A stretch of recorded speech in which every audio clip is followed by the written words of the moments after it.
instead of doing the negative shit and trying to roast motherfuckers, I'm gonna do a toast and be like, man, we gonna celebrate motherfuckers. You know, a toast to somebody, man. Here go a toast to Short. Here go a toast to, you feel me? You know, getting niggas their roses, man. Everybody, you know, come on, man. For real, man. That's a dope era, man. Let me ask you a dope era question, man. What's the dope era stand for, good brother? The dope era is an acronym that stands for developing opportunity for people to evolve. And when you do that, everyone rises above. So it's basically about creating just opportunities, whether it's through fashion, through music, through culinary skills, and any other opportunities that may be able to be created through creativity, where people can capitalize off of it and provide an honest way for their family.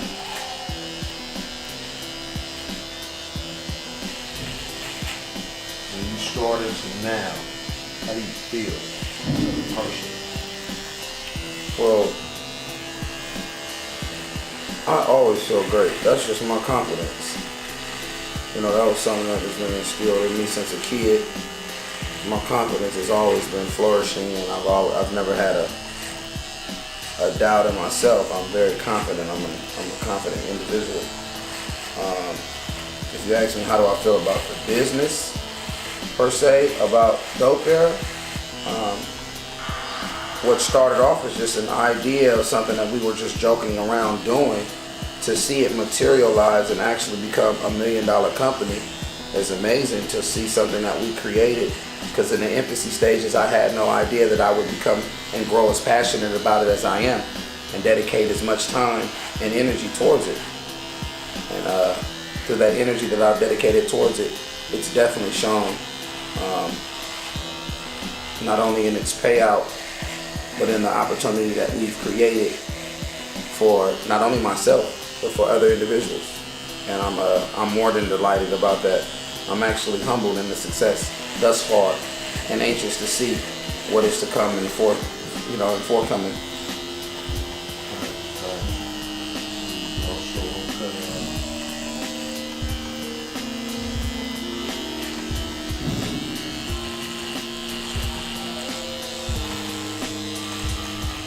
How do you feel about Oakland?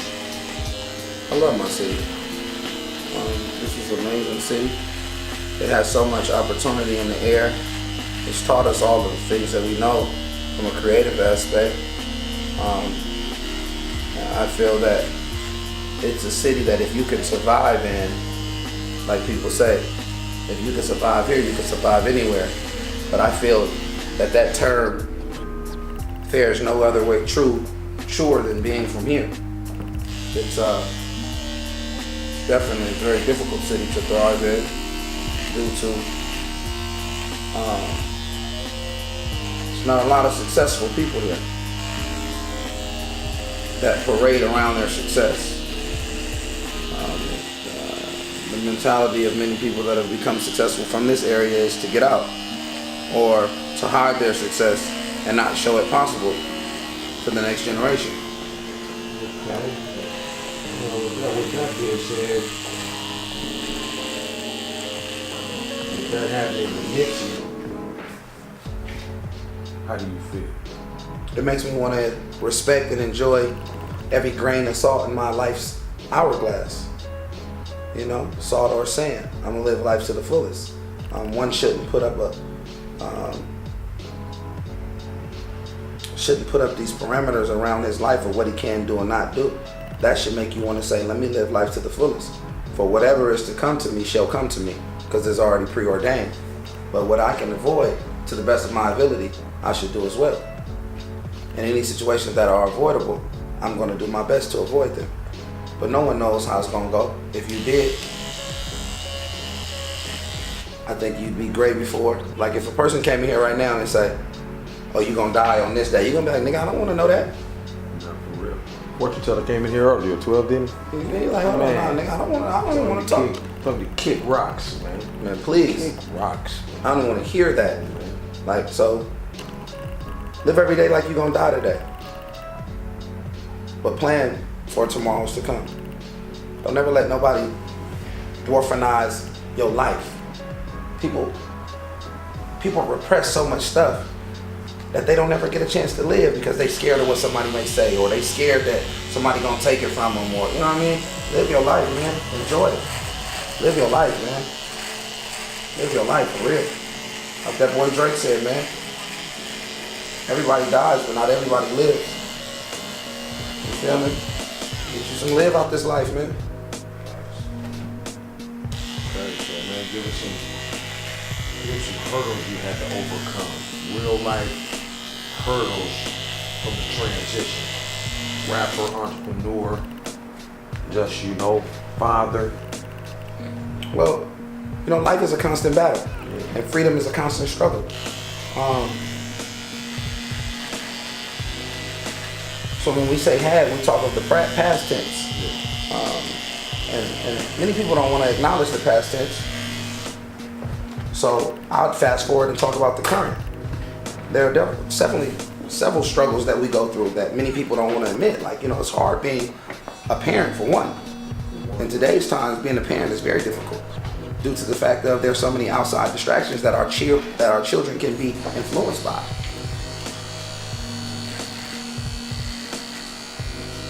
You say it was hard? Most definitely. Like when we were growing up, your influences were the corner. Yeah. You know what I'm saying? Your mama could keep you off the corner. Nigga, get off that corner. Boom, boom, boom. Don't let me catch you out there with that corner.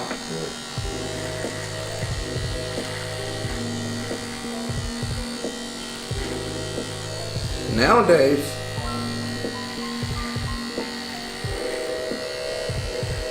the influences are right there on their phone.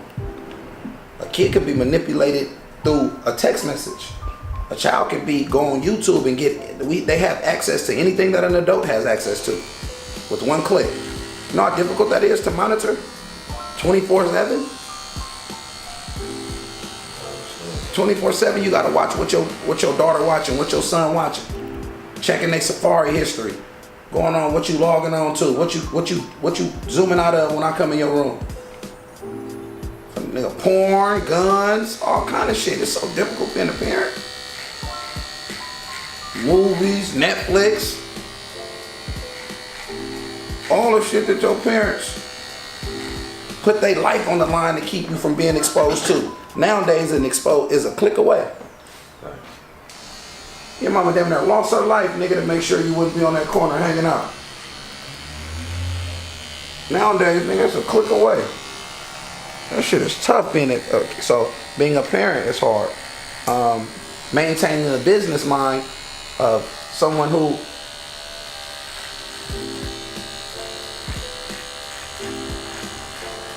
has been thrust into the business field with no prior history in doing business outside of hood negotiations.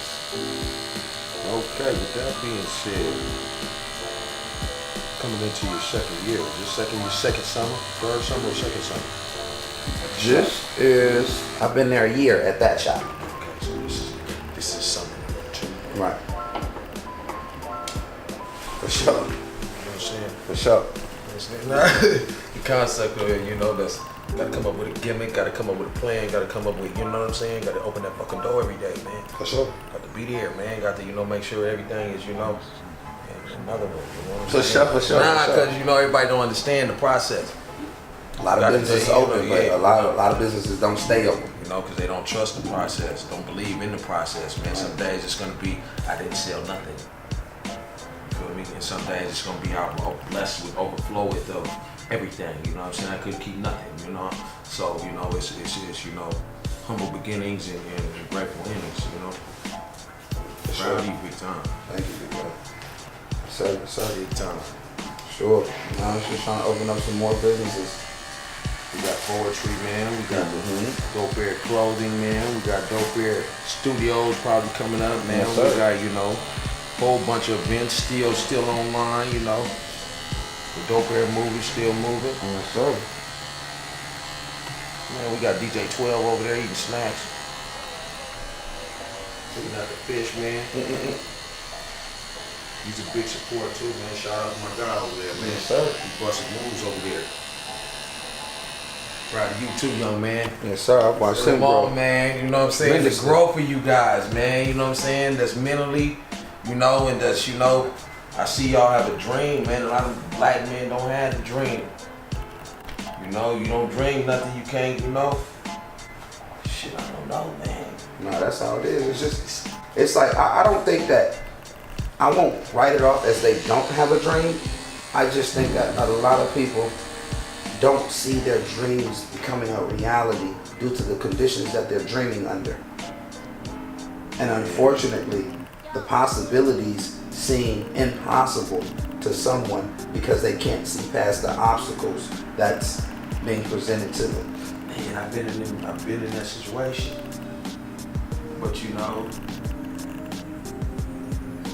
I don't know, man. Lion spirit, man. Tiger type spirit, man. Very aggressive on life. I think that's the only way, man. Never gave up, bro. It was hella, man. I failed hella times. For sure. You feel me? But the never gave up spirit was never there. I was never like, man, I'm not gonna get up. It never was like, you know, don't stop here, man. It was never like I'm defeated, you know. I've been in prison, jail. You know, I've been down and out, man. I ain't been all the way homeless, but I have had not a spot to stay of my own. You know what I'm saying? So that's damn near homeless, you know. I mean, the character of a champion is about not how many times he won, but how many times he had to get up. How many times he got up and prevailed. And continue to keep going. Keep going, man. You fall, you fall, you fall, you fall, you fall, you keep falling. Get up. Every time you fall, to me, is a lesson of what to learn from. Nah, but it is.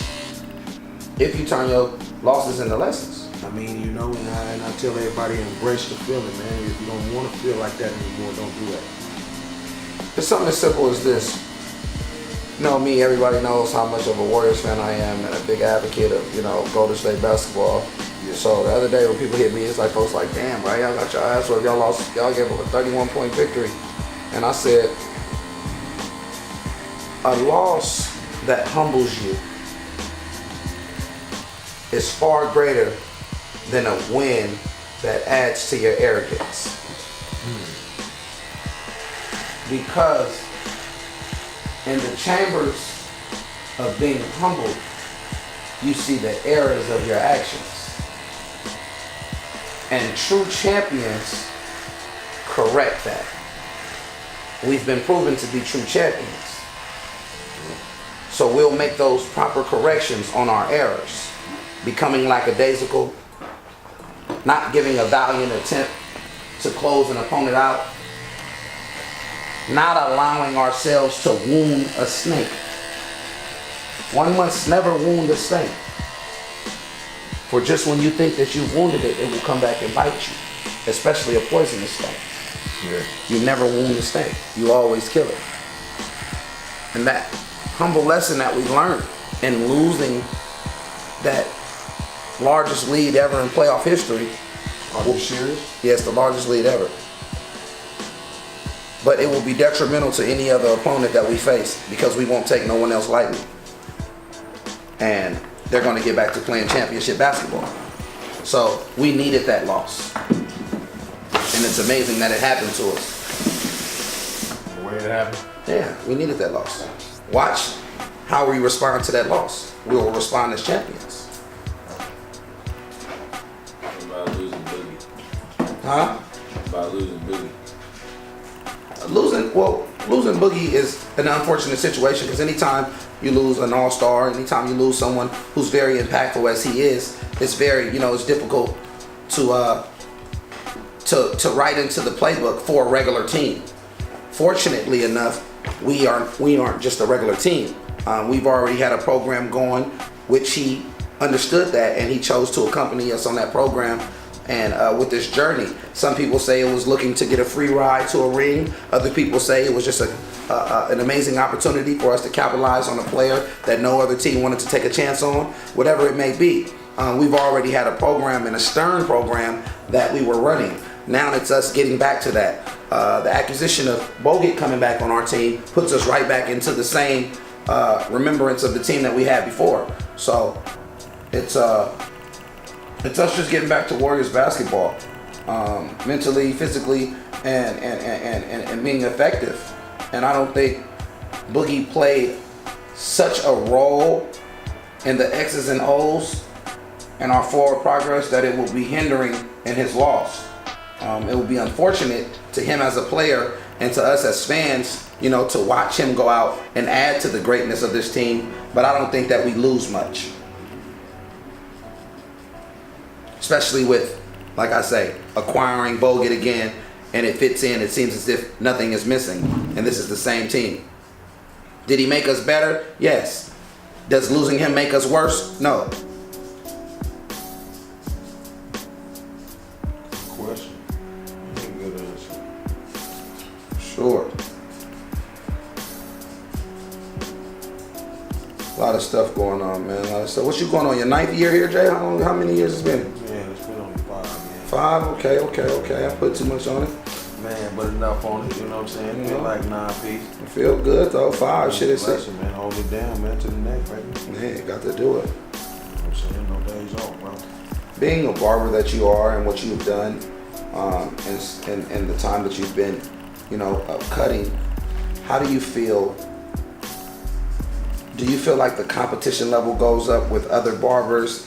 Do you feel, because I don't see you socializing a lot with other barbers like other barbers do. I never watch you going on other people's pages. I go places and people always talk about, yo, I know JR cut your hair, but let me cut you. I never hear you saying things like that. How do you feel? Do you worry about the competition, or do you just do Jay? I just do me, man. I have worried about the competition. Can't lie, man. No social media. Are there any notable barbers that you want to give like an honorable shout out to? Notable barbers, man. Like some people that you'd be like, oh, he on my ass, he raw. Brownie Blends, man. Come on, man. Blends. Blenzino. We've got Donald Long, man. He's a great teacher, man. I got a lot of respect for him. Got a lot of respect for him on Don. Who else, man?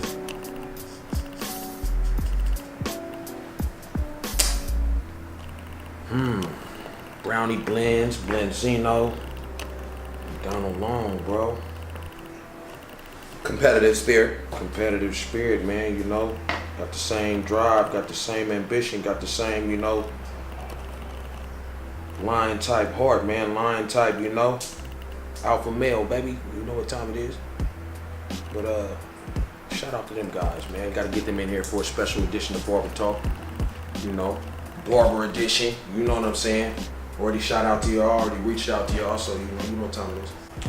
Do you feel that you would ever want to run a shop where there's multiple barbers, or can you continue to manage the traffic that you receive? This wasn't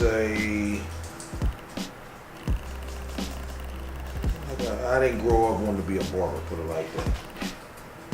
So I'm just blessed with, you know, with everything that's come my way, man. I get up and I come to work every day. That's what I do, bro. I don't do anything more than that. You know, I don't wanna manage barbers. I don't know, man. I've been through a lot, man, in this barber game, and I've worked at a few shops, man. I didn't. Come on, man. You was with me, man. I didn't really like that vibe, man. So, you know, I like my own little space. I like my own little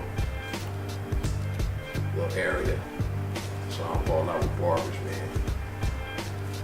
Do you see yourself having a shop, or even if you're not personally there, just the expansion to give an opportunity of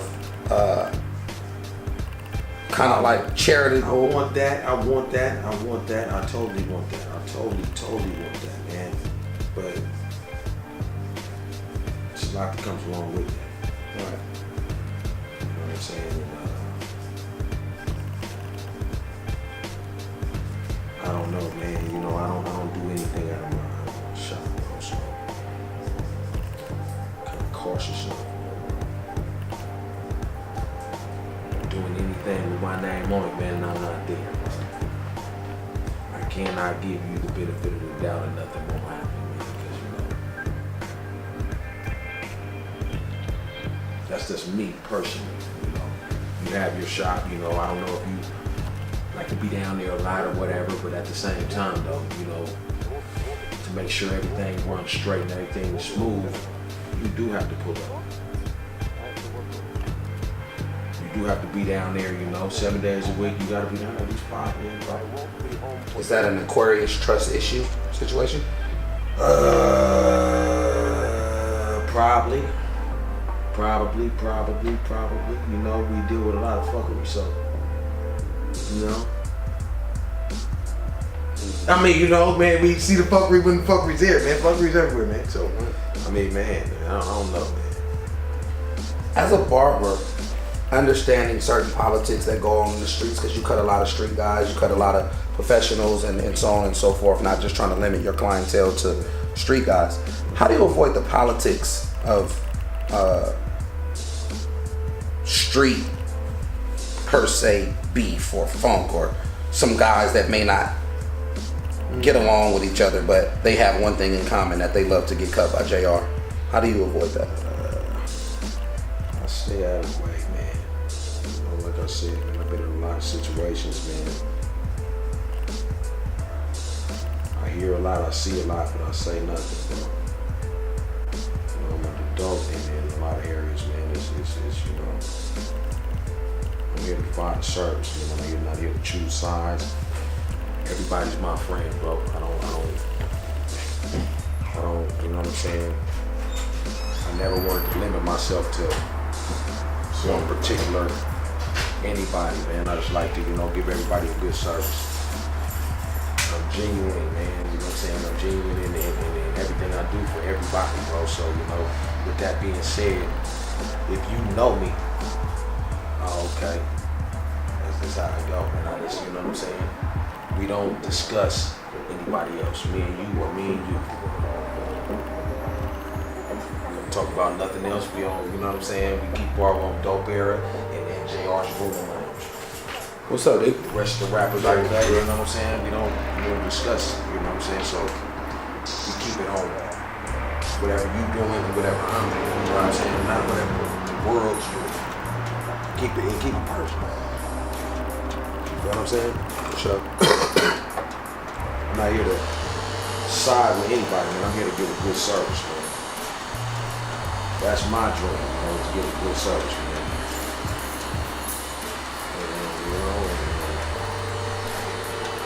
And stay out the way of the bullshit, man. You know how to get those, man. We know how to, miss the bullshit, man. Everything's not to be talked about. Everything's not to be, discussed. Everything's not to be, choose sides. Everything's not to be, that's not my place in life. My place in life is to cut here. And that's what I do, and that's the place I play. I don't play with the street politics. As long as I'm not involved in it, I don't play it. And if I am involved in it, I try to get myself up out of it. Straight up. You know what I'm saying? But how do you deal with it? Same way. I avoid my work, personal relationships with people are my personal relationships. There have been several times where individuals who may be siding with someone else on their take on things may not agree with me personally on how I feel about certain situations. But as a man, one must hope that another man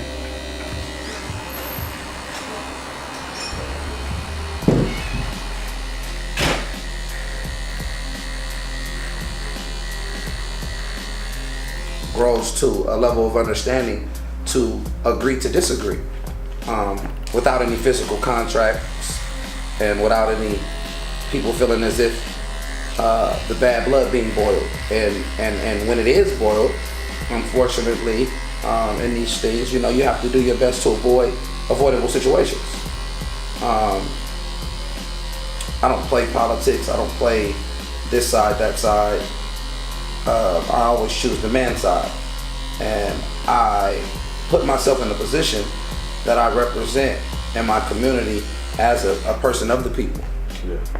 So for anyone to try to pull me off of that square of my person of the people, they don't have respect for what I represent. So therefore, it is what it is. Because if you knew me, it's like, I'm like the hood pastor.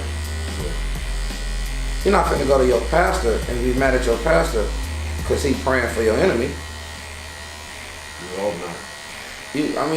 That's crazy. You'd be like, man, I'm praying for you and I'm praying for him, good brother. I would hate to see anything happen to any one of you individuals.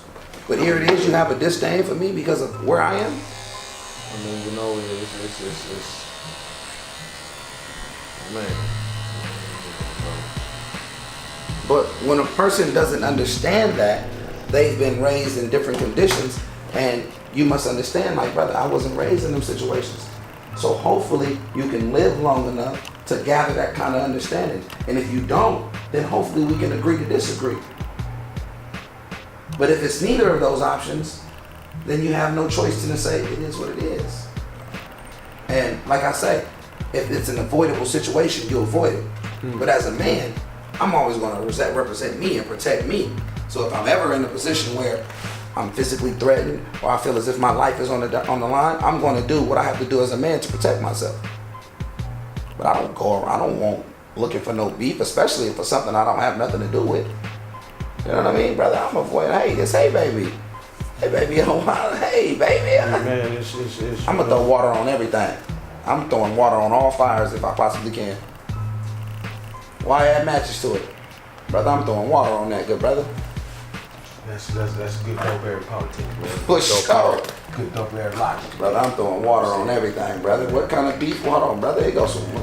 Let's put that fire out, brother. Let's keep the positivity. Let's keep this shit positive. Time, man. We got old schools, man. We got a whole bunch of money to make. A whole bunch of lives to change. Come on, man. Niggas on influence, man. Put some influence in some shit, man. Make a nigga feel good about a situation. Like they say, man, you may not have a house, man, but nigga, you ain't sleeping out of box. Come on, man. You know what I'm saying? Well,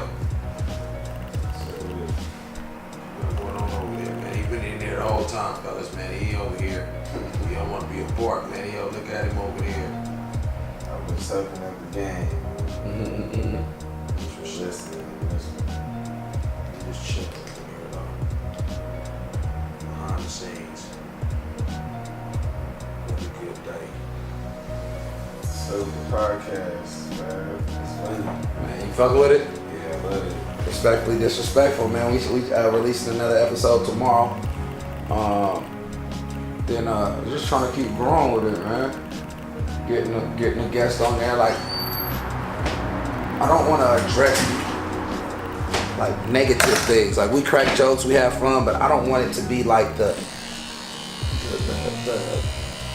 messy podcast. You know what I mean? It's just trying to throw people under the bus and shit like that kind of thing. I don't want to do that. I want it to be, comedy, unadulterated, uncensored. There's true opinions about situations, but nothing that's trying to invite beef or invite BS. We're just having fun, man. Getting back to a moment where you catching two friends actually having conversations that they would have even if the cameras weren't on, and capturing that. Honest conversations that friends do have. Nah, real shit. You know what I mean? With the cameras on or cameras off. And that's what we're doing, respectfully disrespectful. Shit is funny though. Because me and Ert's personalities are so much of the opposite, but it's very similar. When we find our nexus, it's very similar.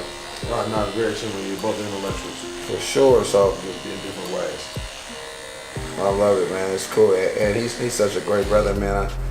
I would, Shout out to Art, man. I ain't seen my guy Allen in a while, man. Kevin Allen, man. Okay, man. Come on. Real good friend, man. A friend. One of those, some of us meet friends, man. Like real friends that. Shout out to homie T-Mail, man. That was my real life friend, man. I came, I gotta let him rest easy, bro. That was my real life friend, man. Good dude, man. Solid dude, man. Stood up strong, man, with his chest out, man. Head up, bro. Real life soldier out here, man. Real talk, man. T-Mail, I love you, bro. Real talk, Tyrone, man. You my nigga, man. For real. Much love, bro. Real good dude, man. Always show you nothing but love and honesty. Always. I can feel his firm man's handshake right now. For real. He was a man's man. Come on, man. There you go. 300. For sure. He was a man's man. Movie 300, man. If you ever seen that movie, man, come on, man. That's the homie. God bless, man. You know, we must rest up. We must get ourselves checked out. We must, you know, stay healthy out here. He was a great teacher, man. That was the best teacher of all, man, right there, bro. And, you know, if nothing, stay healthy, man. Man, live right, bro.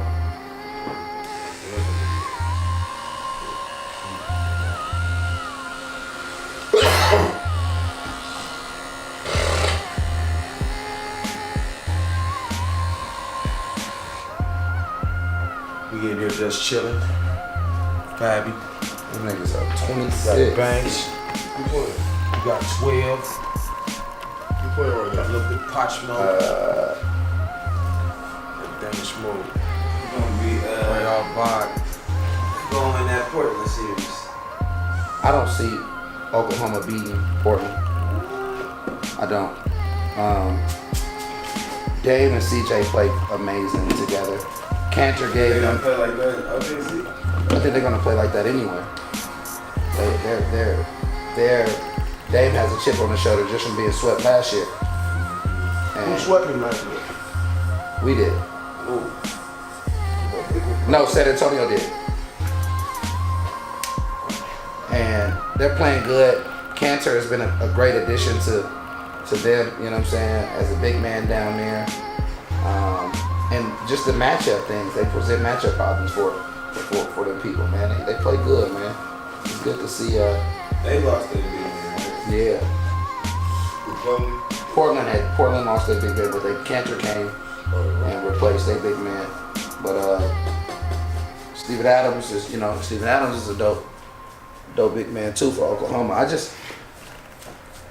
They can take And- him out the game, though, 'cause they gonna pressure. No disrespect to Westbrook.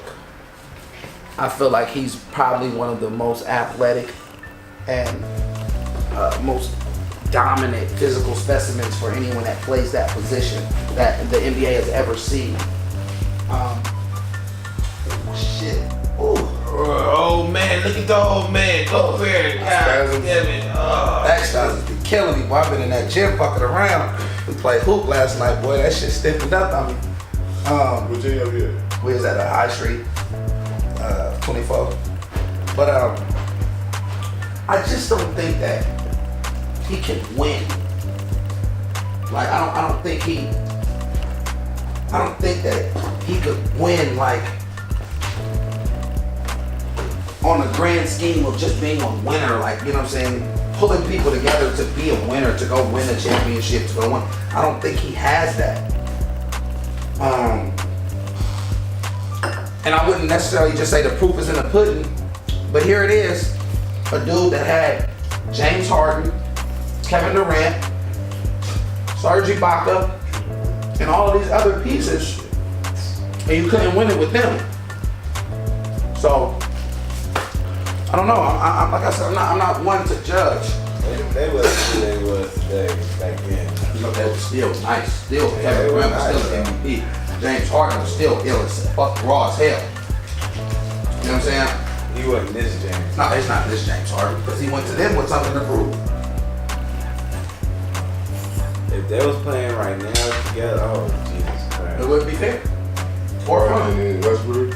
Westbrook, The Harden. whole team got back. Serge, KD, Russ, Shit. They Harden. gonna be fighting for that ball, man.